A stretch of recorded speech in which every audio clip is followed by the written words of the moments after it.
So once you receive your Airborne Guardian, the first step is to try and get the box open. The top is held closed by a bunch of big metal staples, and I found the pliers to do the best job at getting those out.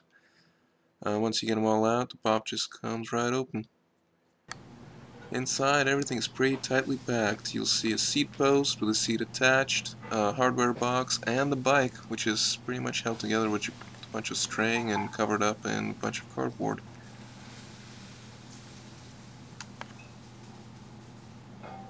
For the next step, it's time to get the bike out. The seat and the hardware box come out first. Then the bike comes out as one big assembly, held together by string. Might fight you a little bit on the way out, like you did with me. Now go ahead and lay it all down and start cutting the string apart. You won't need the front wheel initially, so you can set that aside and start pulling the cardboard off the frame. Again, it's all held together by string, so a pair of scissors is pretty much all you need to try and get the covering off. There's a bit of plastic here and there. The handlebar comes pretty much completely assembled, so all you really have to do is put it on the stem, and the seat and the seat post are pretty much ready to go as soon as you take the plastic off. So the next course of action is to get the handlebar stem pointing in the right direction. As it comes out of the box, it is 180 degrees reversed. A lot of people have issues with these stems when they buy these bikes and don't realize that the stem is backwards. So if you don't rotate it around, you'll find that your fork will essentially be backwards on the bike, and it just would be a total mess at the end. And to attach the handlebar, all you have to do is loosen up the 4 screws or bolts on the front of the stem and take the little cover off. Now pay special attention to the way the handlebar goes on. It took me a few minutes to figure out exactly how everything is supposed to fit together, mainly because you're having to figure out how the cables are supposed to be routed, and there isn't exactly a guide for this. Just something to note, look at the very end, you'll see that Airborne logo on the right side of the handlebar. That's where it should end up for you, with the handlebar in the correct position. Now you won't see me do this in the video, but later on I went back and added grease to the inside of the seat tube and to the seat post. This has helped me later in the rides to avoid a noise problem that came up after the second or third ride. So it turns out, yes, grease is necessary. It'll also help prevent the seat post from seizing in the frame, which is a very much wanted benefit.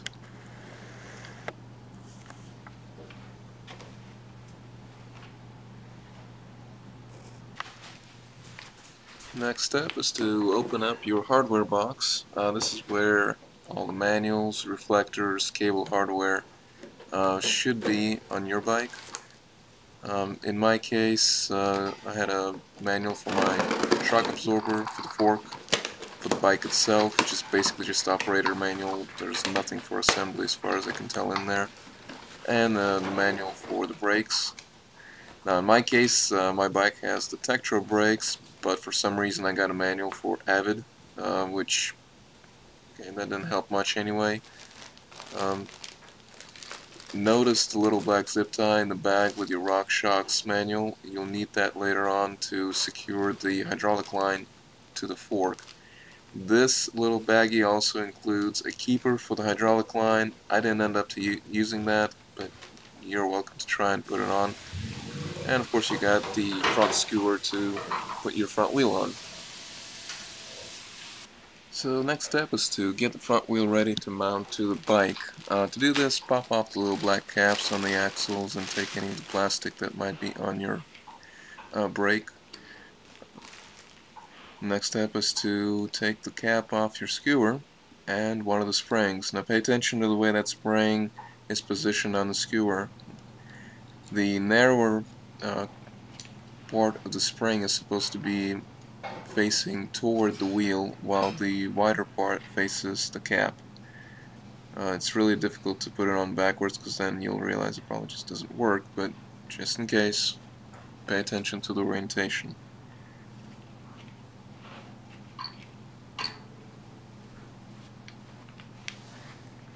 Also, this is just something that I prefer to do. Got a little alcohol pad, and I just basically wipe down the brake surface. I'm not sure if it's treated with any oil for shipping or packing, but just in case it is, this should help avoid any braking issues later on when you actually start riding the bike. It's also something that people sometimes do for cleaning the discs if they feel they've become contaminated. Your fork will actually ship with this little spacer installed into the brake caliper. Be sure to take that out, otherwise you won't be able to get the disc between the pads. And this whole process is the part where your bike will no longer stand up on its own once you get the front wheel in.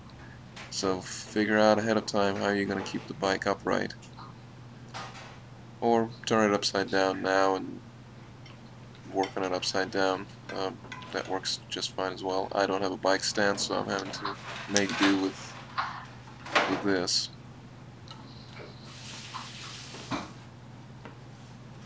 So the actual wheel fitting part is easy enough. Just pay attention to how the disc fits between the pads. You don't want to damage the pads on the way in.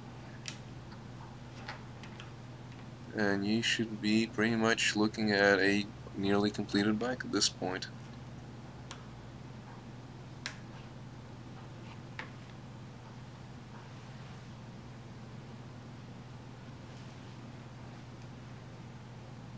So remember that black zip tie I mentioned earlier?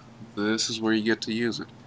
Now you don't want to leave this hydraulic line just bouncing out in the wind, because it will get caught on a bush, a tree, something, and at least damage the line. At the worst it might force you off the bike, which is always not fun and potentially painful.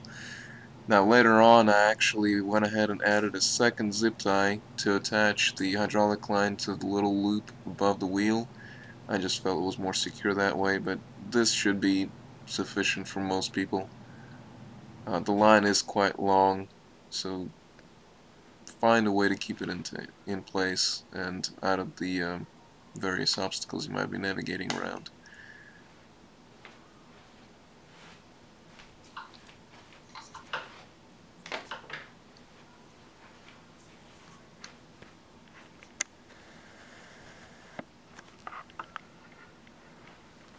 So now this is the home stretch. The last thing I had to do on the bike was to move the shifters to a position where I could actually reach them with my fingers. Coming from out of the box, they're not positioned in a way where I could have used them. And you have to do this for both sides. So again, this just takes, I believe, a 5mm Allen wrench. Just about anything on this bike can be handled with a 5 or 6mm Allen wrench, so if you got a little multi-tool for bikes, you could pretty much assemble it with nothing more than just that. Which is exactly what I did throughout most of the video, except for having to use the scissors.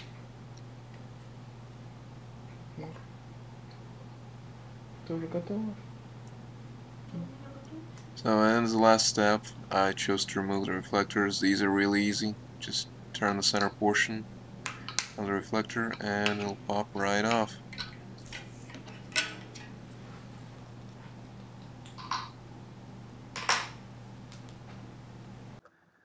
So hopefully by this point you have a fully assembled bike looking at you. Now in this video I'm not going to cover putting on pedals or adjusting derailleurs or dealing with the brakes. All these things are fairly simple, and at the time I didn't really have pedals to put on the bike, so I don't really have any footage to show you of that happening. But suffice to say, it's fairly simple, and most of the time requires just an Allen wrench or a basic adjustable wrench to tighten the pedals. Now, before you get out there and ride, please make sure every fastener on your bike is tight, and definitely go through and do the tuning on the derailleurs and the brakes and find that perfect seat position. There's a lot of videos on YouTube that will show you exactly how to do all the above, and if there's anybody out there that really wants me to do it for the Guardian, I can also do the videos for that though at this time not planning to. So once you get all that done, you should have a very capable bike. I've been enjoying mine quite a bit, and I wish you the same.